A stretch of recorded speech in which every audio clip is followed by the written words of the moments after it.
உங்களை ஜாமீன்ல எடுக்கணும், நீங்க நிரபராதி நிரூபிக்கணும்.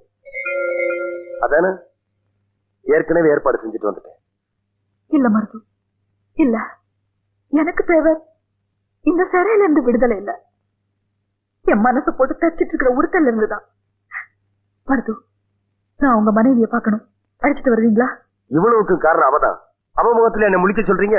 இல்ல மருது, பொம்பளைங்க மாதிரி பயப்படுறவங்களும் இல்ல, நிலைமை வந்துட்டா அவங்கள மாதிரி துணிறவங்களும் இல்லைம்பாங்க. உங்க மனைவிக்கு அப்படி ஒரு நெருக்கடி ஏற்படுத்தினது ஏன் தப்புதான். அதுக்காக நான் அவங்க காலில் வேணா விழுந்து மன்னிப்பு கேட்கிறேன். இப்ப எனக்கு வேணுங்கிறதெல்லாம் உங்க குழந்தை உயிரோட இருந்தா அதுவே எனக்கு போதும். நான் உங்க வீட்டுல இருந்து மட்டும் இல்ல, இந்த உலகத்தை விட்டே போயிடுறேன். இந்த பழியில இருந்து மட்டும் என்ன காப்பாத்துங்க மருது, தயவு செஞ்சு என்ன காப்பாத்துங்க மருது.